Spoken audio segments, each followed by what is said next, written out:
Yeah, I'm calling because I watched the video of your channel, your main YouTube intro channel, the Yeah. one you put, and But don't rely on me to know what you're talking about here. Like I know, I can understand you're saying it's my channel, but I don't have any idea of what video you've seen. oh right, I mean the main video that plays when you Yeah, click on your channel. but The I still don't know which one that is. Oh, okay. I think it was a retreat. But anyways, it just what I wanted to say is that video really spoke to me because it was talking about how we are everything trying to live uh, through the person, if I'm correct. Um, and there's something that kind of resonated with me. The fact, this thing of you, when you said you are the sound. Right now I hear sound of cars passing next to me, or I see trees walking. I see trees next to me while I'm walking, and Yeah. I mean, I don't really know what to make of it mentally. You can't though, because it's really not an intellectual thing. It's a collapsing. When you hear that sort of thing, I think what non-duality does is it reminds the essence, but not that the essence can be reminded, but it kind of moves something and then it's remembered what you truly are. So your mind can't really grasp what I've said. It doesn't really make sense that the hearing and the heard are the same thing, and the seeing and the seen are the same thing. But there's a sense of it, there's a knowing of what's being talked about. That you aren't a separate entity experiencing this, that there is something much greater happening. All our problems and all our suffering and discomfort comes from this illusory I that feels like it's experiencing life. Without that illusory I, you can't have problems. It's impossible to have problems. And so when non-duality gets spoken about, it's not like non-duality as a practice, but when it gets spoken about, there is this form of remembering that you aren't separate from this world, that you aren't an individual having a life. There is an experience appearing of an individual with a life, but that's not the experiencer. It's so beautiful. Yes, yes. It's at moments there's how can I say it? There's certain clarity when you say it like that, and then all of a sudden it goes away. Yeah. Let's say everyday life, or Yeah. there's especially something you said about how the person, let's say, thinks of their current life as being shitty, or having a shitty job, and wanting to get out of that, and I don't know, it's I mean, that's my current state anyways, wanting to move up the ladder, so to speak. What do you mean move up the ladder? You want more money or more work or... Yeah, I mean, I want to do the things I want to do, and not like work work for the man, or work shitty jobs just to get money to get by. And but at the same time, I mean, it's very there's this very heavy resistance to want to kind of believe in that or go with that, but at the same time, like I said, there's this resonance with it, with those words. And it's not really about the job or moving up, actually, but I don't, first of all, I just like to say I don't agree with our current state of society. This isn't me being pro-society and say this. I think that basically the way that our society is set up is just modern day slavery, with the illusion that we have free will because we can buy things.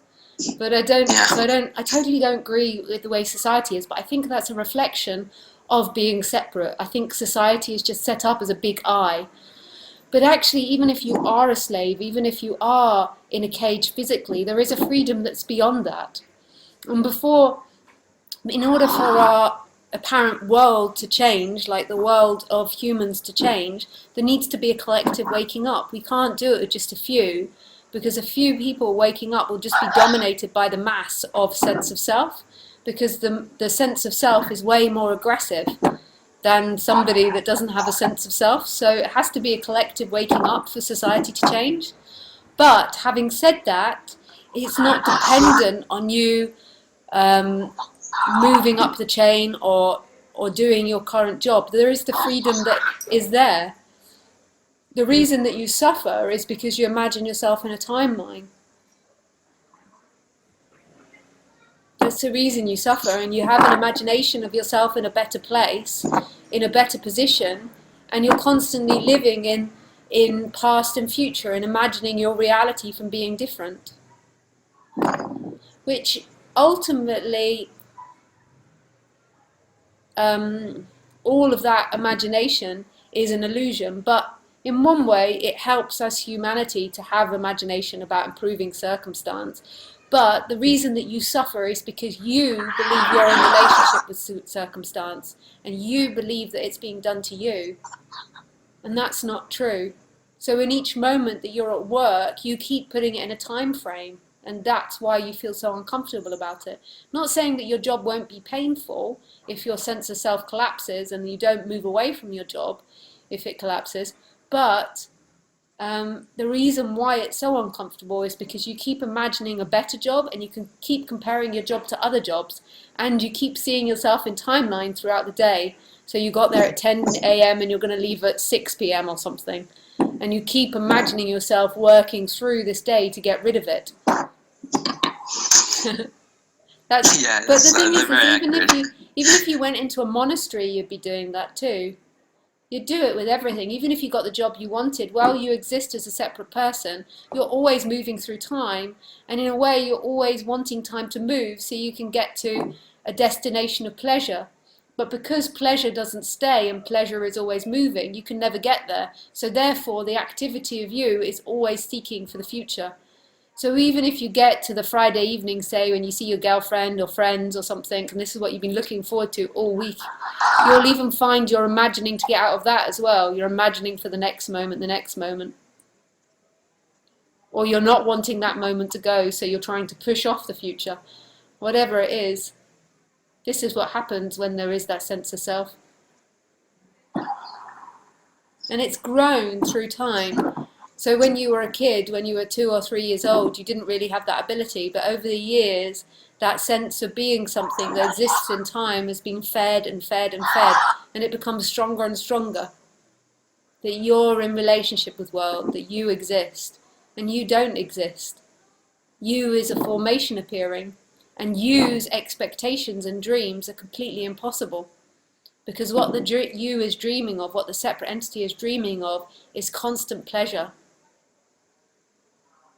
And this is going to create hell, because you're hoping for something that doesn't exist. It's impossible to have constant pleasure. That's not the nature of things. The nature of things is to change.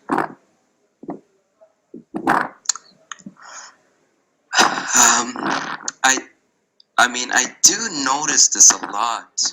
This constant searching for the next hit of pleasure. You know, it's I mean, it's just very destructive. I mean, I really feel it. It's there constantly. Whether I'm outside taking the bus, I'm always with my headphones, trying to listen to music just to make the time pass by. Even though sometimes I don't feel like listening to music because I've had enough of it, but I'll still listen to it. Or, you know, I'll eat a lot of sweets because of the pleasure it provides, because of the comfort that I feel at the present moment. I don't know what is that uncomfort all about? The comfort is the initial separation, so the initial break from God. So the initial sense of separation, and that that sense of separation comes with the two feelings. So it manifests in feelings in the body. So the separation happens, and then the two feelings that come from it is lack, that you're not enough, and fear. Now when that initially happens at 2 or 3 years old, it's not very strong. It's there, but it's not that strong. But then what goes on to happen is you keep being validated by society that there's something to be afraid of. Oh, 1 second, there's just something going past this lab. Yeah, sure. So you keep being validated by society and the world around you that there is something to be afraid of and that you are not enough. So when you go to school, you're constantly told by your parents and the education system and teachers that you've got to work hard for the future. At first, it's just you've got to pass the exam for the week, or you've got to finish your work by the end of the day. And then it's by the term, you've got to be the best student by the end of the term, or you've got to do these certain projects by the end of the term. And then it goes into activities with friends. You've got to be liked by them, you've got to be appreciated by them. And all of it's validating these two initial feelings that you're not enough and that you're separate and that you're afraid. So you keep being told that you've got to work hard at school, and if not, bad things will happen. So it activates 2 points in you, the lack that you're not enough and the fear that something bad will happen to you. And this keeps being conditioned all the time in you. All the time society's saying you're not enough. Just the advertising industry is a massive example of this. Everywhere you look, something's telling you you're not enough and you've got to work for love. Meeting with friends, you've got to try and be someone, you've got to try and be liked.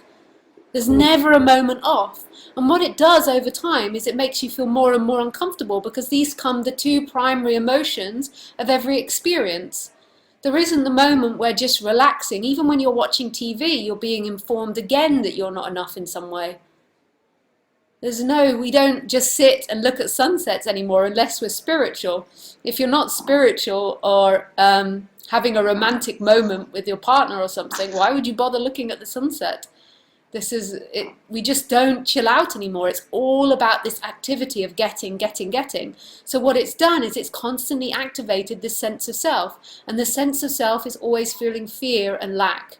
So over time, there has been more and more emphasis on this. So now that feeling will be there as the basis of feelings in all of humanity. All of humanity that is separate, they will be feeling this intense lack and fear, and therefore this present moment will always be uncomfortable for them. There will be moments when it dissipates, when you get the pleasure or when you get a high, but most of the time it's a seed of discomfort. And you'll see it just in speaking with someone. And because we're empathetic beings, we then empathize with that, and we feel more lack with being them because we sense their lack. So we live in a society that feeds off it. Then we go to jobs which encage us, and we become slaves because we really believe we're not enough. And if we didn't have this job, something terrible would happen to us. So we don't ever step outside the box. So we all end up doing jobs that we don't even enjoy. We become slaves to a society that we don't even agree in because we're so afraid of fear, really. We're so afraid of lack. We're not actually afraid of something out there. We're afraid of our feeling of fear and our feeling of lack.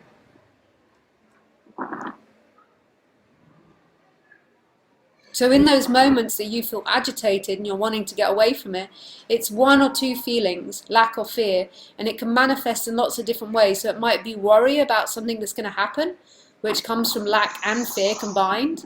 It might be repeating a story or an argument that happened with someone, which is normally lack. You'll see the surface stories of it. So you'll see the repeating stories, trying to be right, or trying to think of a better job, or trying to think about when you have more money and you don't work. But that very thought about thinking about having more money and not working is a very indication of that lack. That in this moment there is something wrong with you, and you're imagining time, and you're imagining getting to a job where you don't have to work. And that can be thought about every so often in order to implement change, but the sense of self will think about it and repeat it all the time. It will always be repeating a problem. 1 second. I'm back again now. I just shut the window because the noise outside is loud. Okay.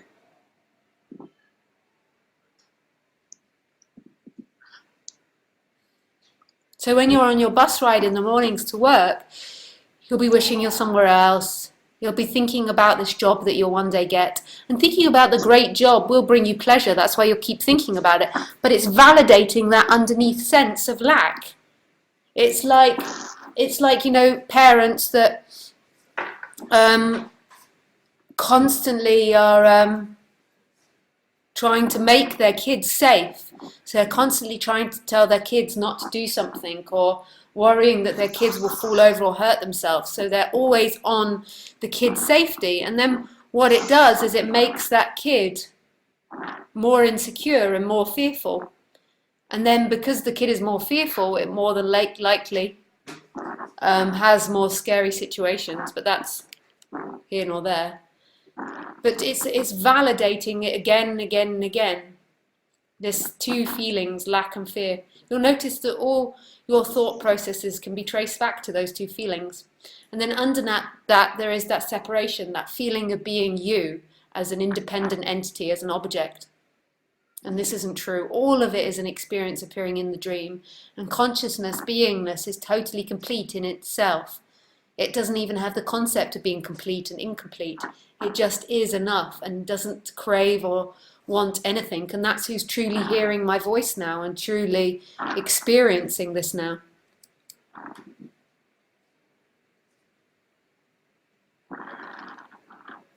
Are you breathing into the microphone? Because it's making terrible sounds. Oh, I'm so sorry. That's okay. It's like Darth Vader, you know. Better now? Hello? Yeah, that's much better. Yeah. Oh, okay. Well, anyways, wow.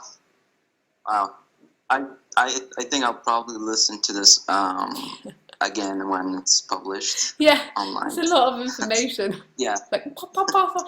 But most of it's not about learning non-duality. It's about what you described from that other video of that sense of being separate just began to collapse for a moment, and you knew what was being talked about, or you could sense what was being talked about.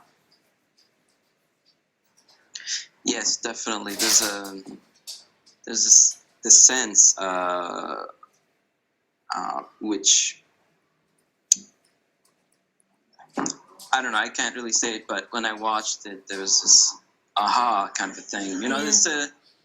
I mean, I used to watch your videos before as well, but I just never really understood that. Whenever you would say stuff like, "Oh, you know, we are basically everything," in a way, and that there is no person, and there was never really it was more of a frustration than anything, because I'd be like, what is he talking about, you know? But it's I can listen to this. Yeah, but it's like that. It seems to, in the communication of it seems to take a while before the mind begins to break down and it can be heard.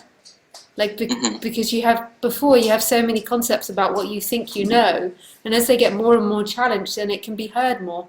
It's like the sunlight coming through the clouds. So that's beautiful. Yeah. The clouds begin to part. Okay. Nice. Oh, well, really nice speaking to you. How do you say your name? Oh, Abdul, but you could just, Abdul. you know, whatever. Abby is No, fine. Abdul works. Abdul works. Okay. Thank you so much, Lisa. Thanks a lot, Abdul. Bye. Bye-bye.